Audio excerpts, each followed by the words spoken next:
Chapter 23. Evan. Evan thought it would feel a lot more satisfying to write keys on his list of clues, but it took only 3 seconds to write the word keys, and only another 4 to realise that 1. He had no idea what to do with these keys, and 2. Finding the keys wasn't actually all that unusual. Now that he had thought about it, he had found keys before. Once he'd found a key in the town hall parking lot when he'd gone with his mum to pick up their summer pass to the town pond, and once he'd found a set of 3 keys on a braided pink and green cord under a chair in the cafeteria at school. What had he done with those keys? Just turned them in to the nearest grown-up. Those keys hadn't felt like mysteries. Maybe these keys weren't a mystery. What now? Evans said when he had escaped the thorns and shown the keys to Rafe. We go around trying to fit these into doors? I don't think that's legal, Rafe said, and this one looks like it's for a padlock. He pinched the smaller silver key between 2 fingers. So we look for padlocks? Rafe thought. Then he said, I'm not sure that's legal either. Things felt so different during the day than they did at night. With the sun shining, it seemed to Evan that the library fire was only a possible crime. Yes, there had been victims, but he couldn't think of a motive, and the book said that in a mystery, the villain's motive was the second most important thing. The first most important thing, the book said, was the ending. Remember, if you are to satisfy your readers, justice must be done in the end. Evan liked the sound of that. He liked the sound of justice. But maybe there was no villain and no real mystery here. Maybe not all of life was a mystery. Even Mr. O'Neill could be wrong about things. Mr. O'Neill's class had library on Thursdays. As they approached the door, Evan read, as he always did, the quote painted above it in rainbow letters. We read to know we are not alone. C.S. Lewis. Miss Shaw, the school librarian, told them that, in honour of the second to last day of school, it would be an open class. They could talk without yelling, read on the floor, or get on the computers. Everyone lunged for the computers. It was like a panicked game of musical chairs. Rafe somehow grabbed 2 right next to each other. He even gave himself a celebratory spin in his chair before putting his fingers to the keyboard. He typed H.G. Higgins and hit search. H.G. Higgins is a pseudonymous author of American mystery novels. His first book, Assignment Accepted, was published in 2009, and he has published a bestseller every year since. His first book wasn't published until 2009, Evans said. Rafe looked up from the baseball stats site on his computer. Who? H.G. Higgins. The book was returned on the night of the fire in 1999, so there was no H.G. Higgins, the famous writer, when he borrowed that book. He was just H.G. Higgins, a random person. Wow, yeah, it could have been a joke. Couldn't have been a joke. No one knew his name yet, Rafe grinned. I can't believe it. No one famous ever comes here. He wasn't famous yet. That's the point. Evan was copying the information on the screen into his journal. It doesn't say how old he is. If we knew that, we could figure out how old he was when he was here, 20 years ago. What if he was a kid? A kid called H.G.? I guess. What if he lived here? What does pseudonymous mean? Rafe said, frowning at Evan's computer. What? Rafe pointed. The kind of writer it says he is. Oh, I don't know. Rafe put his fingers on his keyboard. Spell it for me. Evan spelled it from the screen. Rafe clicked. Okay. Whoa.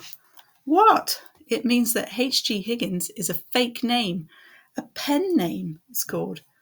For when the author wants his identity to be secret. A secret? That makes no sense. If you were famous, wouldn't you want people to know? Yeah, and why would someone need a fake name 10 years before he became famous? I don't know, Evan said. Although he could think of one reason, maybe before writing mysteries, H.G. Higgins had decided to create one in real life by starting a fire. Evan had the feeling he wasn't going to get an answer to his letter. Evan found Miss Shaw, the librarian, reading a magazine at her desk. Where can I look up the real name of someone who is pseudonymous? He asked, pronouncing it pseudonymous. It's pronounced pseudonymous, and it depends. Sometimes it's common knowledge, sometimes it's not, she said. Who are you wondering about? H.G. Higgins. I need to know his real name. H.G. Higgins? You want to know his real name? Yes, he writes mysteries. I'm aware of that, but I'm wondering how you can be sure that H.G. Higgins is a man. Evan blushed. Oh, I just thought. Exactly. You assumed. And you don't know. But you don't know. And neither do I. Actually, I don't know anything about H.G. Higgins, except that H.G. Higgins is probably very rich.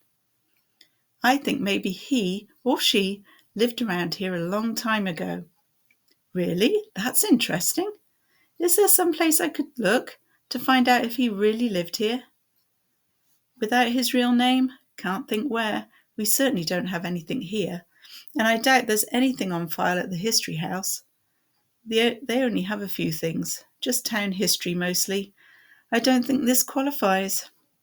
Town history. Do you think they might have newspaper articles about the library fire? She nodded. Oh, yes. There's got to be something about the fire over there. Then she leaned back in her chair and squinted at him. Your father is Edward McClelland, right? Yes, why? He used to work there, that's why. At the History House?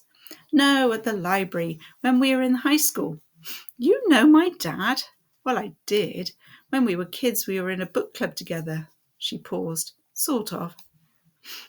Evan went back to Rafe, who was now doing tomato research at his computer.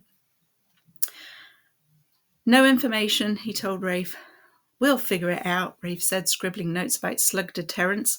It'll be a lot more useful tomorrow. Tomorrow? Evan repeated. Of course. Tomorrow we graduate. And? Rafe grinned at him. Do you mean the expiration date? We're graduating, aren't we? That means we won't be in elementary school anymore. We'll be middle schoolers. Evan still didn't share the excitement about being middle schoolers, but he was happy for Rafe. Little known truth. Rafe was brave. In fact, it was Rafe's bravery that had made his parents so worried in the first place. The pre-K kids at Martinville Elementary played in the pre-K yard, which had a fence around it, so that no one would wander off. It was just a fenced-off grassy area with a lot of rubber balls, hula hoops, and a plastic playhouse in it. Everyone loved the playhouse. They climbed around inside and on top, forcing themselves through the windows, inventing games and assigning one another characters. For some reason, Evan was usually a dad or a storekeeper. He wanted to be one of the many wild little brothers, or Spider-Man. Anyway, one day a great shrieking came from inside the playhouse during pre-K recess. Evan was standing at one of the windows. He was being an ice cream man. The shrieking came from Bruce Mellon, who had just sneaked in. He was being an ice cream store robber when he noticed a black snake coiled up in one corner. Evan and Bruce hurled themselves through the nearest windows and onto the grass outside while Rafe dived in through the door to investigate. Seconds later, he emerged holding the snake in both hands. He carried it all the way to the fence and lowered it down to the grass on the other side while everyone stared, even the teacher. Got a snake, he shouted. A baby. I think he was trying to hide. Rafe's parents made their first special rule for him that very afternoon. The rule was no picking up snakes, soon to be followed by many others. They're worriers, Rafe told Evan. They can't imagine every bad thing that could happen. The rules make them feel a lot better. So Rafe followed the rules, but in third grade he had asked his parents about an expiration date. Expiration date? His mother's forehead wrinkled instantly. Is the milk sour? Don't drink it. One of the rules was never to eat or drink anything without first checking the expiration date on the package. In fact, that was where Rafe had gotten the idea. An expiration date for the rules, Rafe said.